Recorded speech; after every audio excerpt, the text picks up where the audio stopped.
Questãozinha aí sobre direção defensiva. O que mais provoca estouro dos pneus? Bom, nas pistas, o que eu mais vejo aí estourando pneus são esses vilões aqui, né? Os buracos. Só que, segundo literaturas e segundo o próprio Detran, é a calibragem que tem interferência direta no estourar o pneu ou não. E aí dá até para aplicar um macete aqui nessa questão. É o macete das irmãs brigonas. Como é que é esse macete? Você ainda não é nosso aluno, tem que vir para cá para aprender esses macetes. Na letra B fala excesso de calibragem. E na letra C fala baixa calibragem. As duas estão falando de calibragem. Só que uma fala que é muita calibragem, que é excesso, e a outra fala que é pouca calibragem, que é baixa.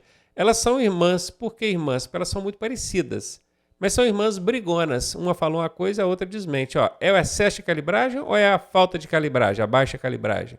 Quando isso aparece, quando você encontra essas alternativas brigonas na prova, a resposta tem que ser uma das duas.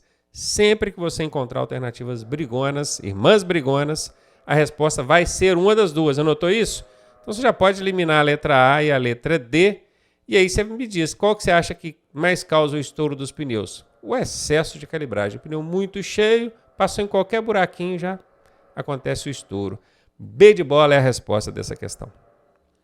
Mais um aí de direção defensiva. Está praticando uma direção defensiva a alguma coisa, agressiva, evasiva, corretiva ou preventiva, que é o que vai preencher aqui? O condutor que está sempre preparado para reagir contra os erros dos outros no trânsito. Bom, direção defensiva agressiva, quando ele está preparado para reagir contra os erros dos outros? Não, não é uma condução agressiva, né? Seria uma condução evasiva. Condução evasiva, gente, é quando o condutor precisa aplicar uma manobra para se esvair, para se evadir de uma situação de alto perigo. Por exemplo, vem uma carreta ultrapassando de lá para cá e você tem que julgar lá para o acostamento. Até existe, tá? Essa direção evasiva. Talvez não dê de literatura da direção defensiva, mas existe. Só que não é o caso que vai encaixar aqui não, tá? Então tá fora. Seria então corretiva ou preventiva? Então vocês já podem se atentar a essas duas aqui, ó, corretiva e preventiva. Quando a gente está estudando direção defensiva, a gente aprende que ela tem duas vertentes. Uma delas é a corretiva e a outra é a preventiva.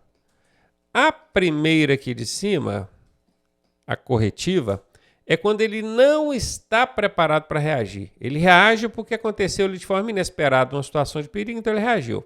Já essa segunda aqui, a preventiva, ele está preparado. Ó. Então aqui, ó, está sempre preparado, já pensando no risco lá na frente. Então o que vai encaixar aqui, ó, é essa bonitinha aqui, ó, preventiva. Aí a gente leria assim, está praticando uma direção defensiva preventiva. O condutor que está sempre preparado para reagir contra os erros dos outros no trânsito. Letra D de dado a resposta. Direção defensiva. Enxergando o perigo com antecedência, você estará prevenindo contra condutas perigosas de outros ou dos pedestres? Sim, se você prevê que um pedestre distraidamente está vindo mexendo ali no celular, ele pode entrar atravessando sem olhar o trânsito, o fluxo ali de veículos, e você enxerga esse perigo com antecedência, você está prevenindo essa conduta perigosa do pedestre. Esse aqui vale, dá ok. Estaria então também, né, prevendo a falta de atenção de outros condutores? Da mesma forma. Da mesma maneira que você consegue prever a falta de atenção de um pedestre, você consegue prever também a falta de atenção de outros condutores. E isso é enxergar o perigo com antecedência. Se A está certa, B está certa, tem que ser, ó, D. Todas as afirmativas estão corretas. E aquela dica que eu sempre passo, né? Quando aparece esse todas aqui, é 80% de chance desta ser a resposta. Ou seja, apareceu todas na letra D aí. De cada 10 vezes que você usar ela como resposta, 8 vai dar certo, 2 não. Isso é em média, tá? É um macetaço que tem 80% de aplicabilidade, não esquece disso não. E aí, tá gostando da aula? Eu sou o professor Ronaldo Cardoso e tenho o caminho das pedras para você chegar à sua aprovação da forma mais suave possível. Se você fizer exatamente o que eu te pedi, eu garanto que você passa. Clique aqui no primeiro link da descrição e vem ser aprovado com a gente. Direção defensiva. Está provado que mais de 90% dos sinistros ou acidentes de trânsito acontecem por falhas humanas. É verdade, tá? Quais são as principais causas? Imperícia, que é a falta de habilidade do motorista. Negligência, que é o fato do motorista ignorar situações perigosas. Imprudência, que são atos, ações praticadas pelo motorista que tornam aquilo ali perigoso, excesso de velocidade, avançar sinal vermelho, não respeitar os pedestres. Ou seria todas, hein? Aplicando aquele macete do 80%, a resposta D de dado. Então, só concluindo, 90% dos sinistros acontece por falhas humanas e elas estão relacionadas tanto à falta de habilidade do motorista, quanto ao fato do motorista ignorar situações perigosas, como também pelo fato dele praticar atos perigosos na direção do veículo. D de dado a resposta. Mais um aí sobre direção defensiva. Sobre a distância de segurança, é falso afirmar. O condutor deverá estar atento às condições climáticas. Começou a chover, pista molhada, visibilidade diminui, pista fica escorregadia. Então isso aqui é verdade, eu estou procurando a falsa. Já vou eliminar a letra A. O condutor deverá guardar distância frontal e lateral. Sim, entre seu e demais veículos, bem como em relação ao bordo da pista. Essa é verdade. Eu estou procurando a falsa. Vou eliminar. O condutor deverá guardar distância em relação ao bordo da via. Acabei de falar, né? Já corrigindo aqui a alternativa anterior. Então essa também é verdade. Eu estou procurando a falsa. Vou eliminar. As condições do local não são importantes? Claro que são, né, gente? Essa é a falsa. D de dado a resposta. Direção defensiva. Para reduzir a frequência e a gravidade dos sinistros de trânsito, é necessário treinamento e ajustamento pessoal? Sim, treinou, se atualizou, diminui a frequência dos acidentes, diminui a gravidade desses acidentes. Essa serve como resposta. Uso de EPI. O que é EPI? É equipamento de proteção individual. No caso do motociclista, o capacete. No caso do motorista, o cinto de segurança. Serve como resposta.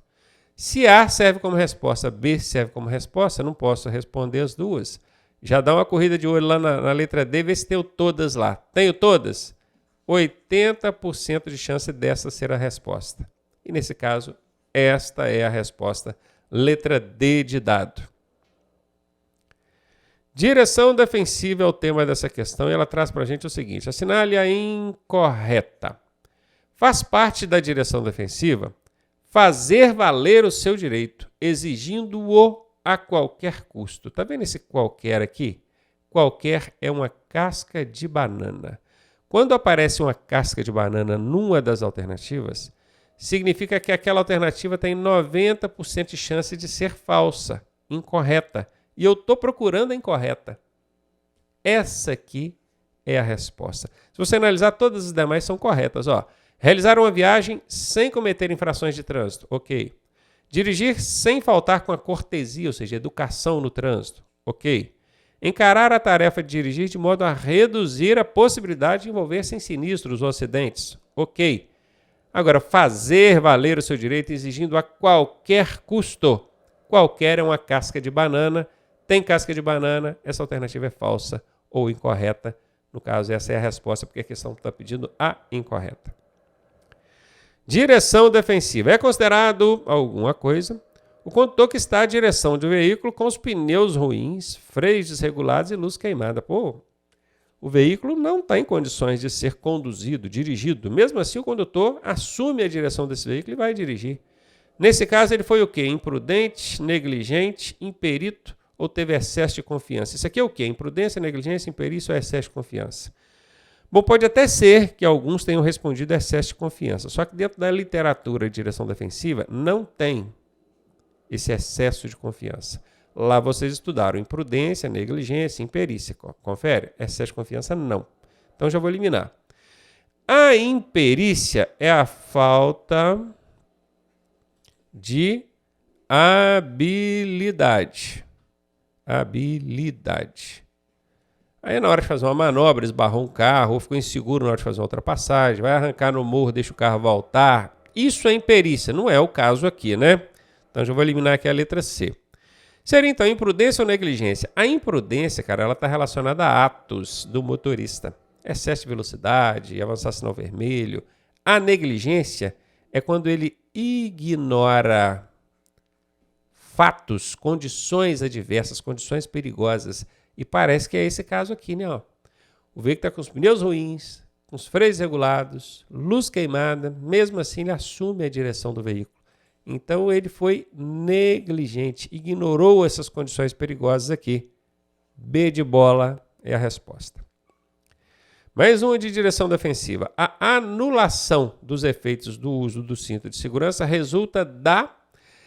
A leitura dessa questão ela requer uma boa interpretação. Tá? O que ela está querendo dizer? Vou trazer isso numa linguagem mais popular.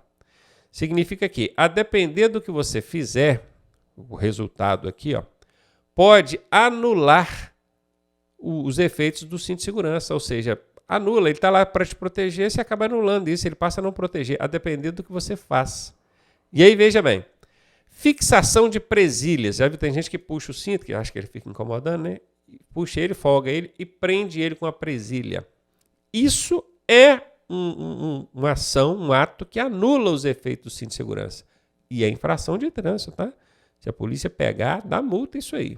Não pode prender o cinto de segurança com nada. Tem que deixar ele trabalhar dentro do efeito dele. Ele foi projetado para aquilo ali. Então isso aqui sim é uma das coisas que resulta na anulação dos efeitos do cinto de segurança. Regulagem incorreta do banco. Da mesma forma, se você deita o banco demais, como é que o cinto vai ter o trabalho dele ali? Então parece que não tem relação, mas tem. Tá?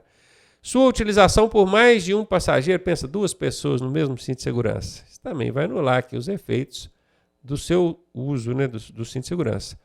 Todas estão corretas? Essa é a resposta. Lembrando, mais uma vez, aplicando aí os 80% quando aparece esse todas aí na letra D. Né?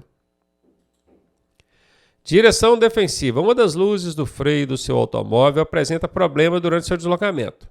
Nessa situação, você compra uma lâmpada e substitui na rua mesmo.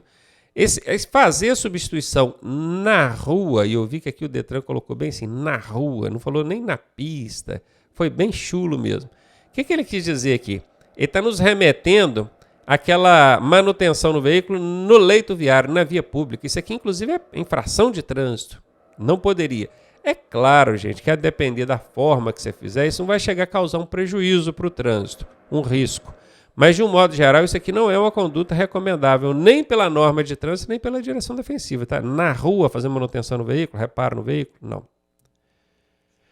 Procura imediatamente uma oficina de elétrica para substituição da luz? Sim. Esse imediatamente aqui é uma palavra que nos remete a imediatismo. Isso, de certa forma, não é bom quando aparece em alternativas. Mas nesse caso não vejo problema não. Procura imediatamente uma oficina de elétrica para fazer a substituição da luz que está queimada. Está certinho. Essa seria a resposta que melhor encaixa aqui. Sinaliza de outra forma? Como é que você vai sinalizar? Luz de freio lá atrás. Não, né? Desconsidera o fato, pois o freio está funcionando normalmente? Não, você não vai desconsiderar uma situação dessa. Letra B de bola é a resposta.